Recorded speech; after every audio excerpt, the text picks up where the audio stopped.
Hi, this is Vijay Bambwani and I'm recording this video from the comfort and safety of my house, and I'm staying indoors and keeping my family safe during the COVID lockdown.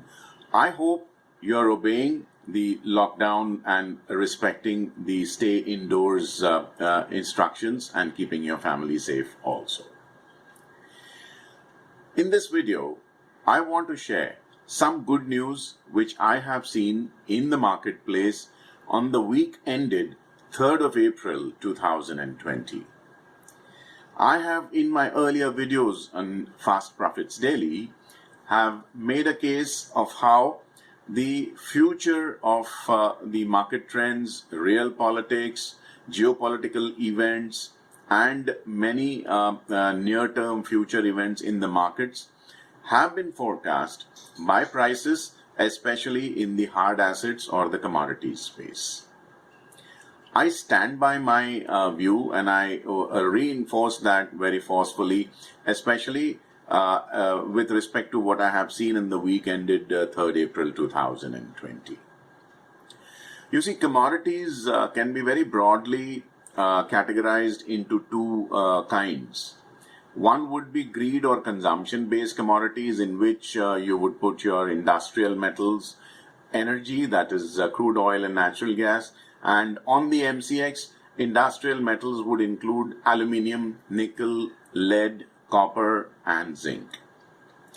And fear commodities, which would be gold and silver. That is, whenever there is a flight to safety or there is a fear factor in the markets, people tend to invest money in gold and silver. To that extent, in the week ended 3rd of April 2020, on a week-on-week basis, I saw gold rising less than 0.5%. In the commensurate period, silver rose less than 0.75% on a week-on-week basis, which basically tells me that the fear factor is receding or coming down slightly. Let's take a look at what happened in the consumption/greed area. All industrial metals, without any exception, went up by varying degrees. It starts with aluminium, goes all the way up to lead. Maybe the gains were minuscule, but hey, they were there. Now, in the energy space, crude oil actually roared higher by almost 20% on a week-on-week basis.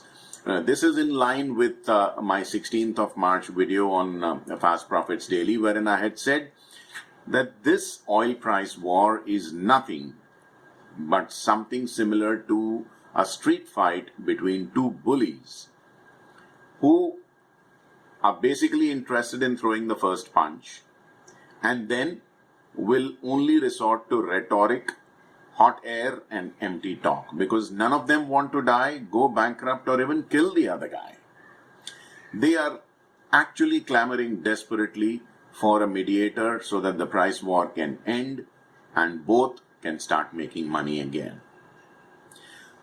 Therefore, the early indications of the Saudis and the Russians indirectly waving white peace flags at each other started emerging, with a little help from Donald Trump.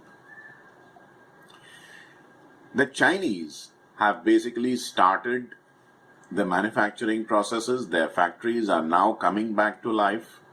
I actually saw a blog on the internet run by the IMF wherein there were pictures, satellite pictures, during the peak of the coronavirus scare in China, where the skies over Wuhan were absolutely clear, which meant there was no industrial smog escaping the chimneys of the factories.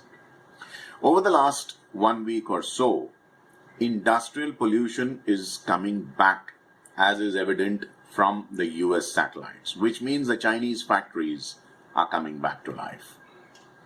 Remember, the Chinese consume 1/5 or 20% of all industrial metals in the world. And the Chinese have started stockpiling. There have been official communications from the State Reserve Bureau of China saying they are actively buying crude oil, natural gas, etc. at knockdown prices. And to lend credibility to their claims of their factories coming back to life, the IMF has confirmed that there is a chance of resurgence in the manufacturing process in China. What does it mean for you as a trader? Why did I mention at the beginning of this video that I have some good news for you? Well, you and I, as traders on the Indian commodity exchanges, especially the multi-commodity exchange, have experienced a slight problem starting from 1st of July 2019. We have seen industrial metals, that is aluminium, lead, copper, zinc, nickel, etc., being subject to changes in the lot sizes. There have been upward revision of span margins, which means you needed higher capital outlay.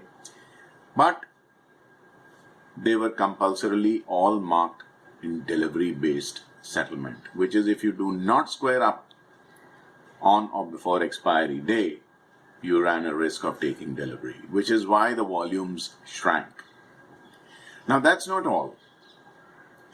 Quite a few industrial metals, for example, lead, zinc, and aluminium, have seen the cancellation of the regular lots being traded in the futures segment. We only have mini lots being traded, and there is unfortunately very little volume or turnover in the mini futures. The good news is, from the month of May, regular lots are coming back in industrial metals on the multi-commodity exchanges. So I see a confluence or a convergence of good news coming in at a time when the Chinese are resuming their purchases of industrial metals. The Indian commodity traders are getting regular lots of aluminium, zinc, and lead coming back on the MCX. Does it mean that we get better trading opportunities? I think so, yes, provided there is adequate turnover in these contracts. If at all liquidity returns, I would be more than happy to give you trading alerts in the weekly cash alert subscription service. I remain very optimistic, and on that optimistic note, let me remind you, before I bid goodbye, to like this video if you're watching it on YouTube. In the comment section, please let me know what you think of this video and what other videos you would want me to record in the future. Do not forget to share this video with your family and friends. And do subscribe to Equity Master's Telegram channel with the official handle Equity Master Official, where I put up updates every day about the markets. Stay very safe, stay indoors, please. Take good care of your investments and trades also. Vijay Bambani signing off for now till we meet again. Thank you. Also, do not forget to subscribe to my free email newsletter, Fast Profits Daily, and get my free guide, How to Trade Markets Like a Pro.